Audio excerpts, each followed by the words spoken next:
বিস্তৃত হলুদ গালিচায় ছড়িয়ে থাকা সোনালী ধানের মাঠ, এটা শুধু নওগাঁর সৌন্দর্য নয়, গৌরব আর অহংকারের প্রতীক।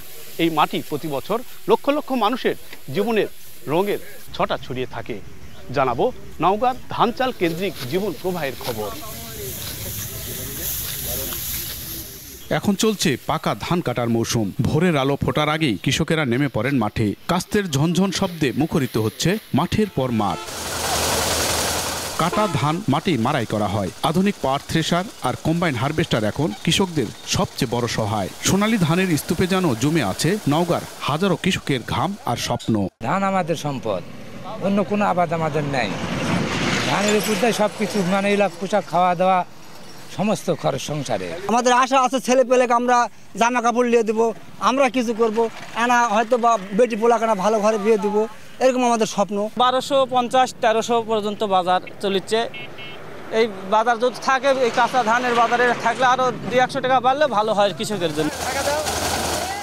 ধান শুকানোর পর সরাসরি চলে যায় জেলার শত শত রাইস মিলে। সেখানে চাল হয়ে রূপ নেয় এই সোনালী ফসল। আর ধান চাল ঘিরে জেলায় গড়ে উঠেছে প্রায় 1200 ধানের চাতাল। যদিও নানা সংকটে প্রতিষ্ঠানগুলো চলছে ধুকে ধুকে, তারপরও এ জেলার অর্থ বাণিজ্যর চাকা ঘুরছে ধান চাল ঘিরে। আমাদের এই জেলা থেকে প্রায় আমাদের নিজেদের প্রয়োজন মিটিয়ে প্রায় 20 লক্ষ মেট্রিক টন ধান চাউল আমরা দেশের বিভিন্ন জায়গাতে সরবরাহ করে থাকি। এতে করে দেশের অন্যান্য জেলার মানুষরা উপকৃত হয়। আমরা আশা করি আমাদের এই জেলায় আরও ধানের উৎপাদন বাড়বে।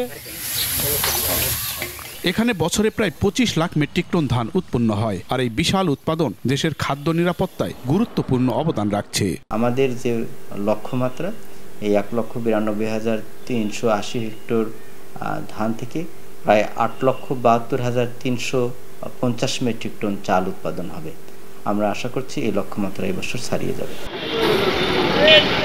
ধান আর চাল ঘিরে গড়ে উঠেছে বড় বড় ধানের হাট। সপ্তাহের নির্দিষ্ট দিনে এসব হাটে বিপুল পরিমাণ ধান আসে। কৃষক, পাইকার আর ব্যবসায়ীদের বেচা কেনায় মুখর থাকে চারদিক। তবে কাঙ্ক্ষিত দাম নিশ্চিতের আহ্বান চাষিদের।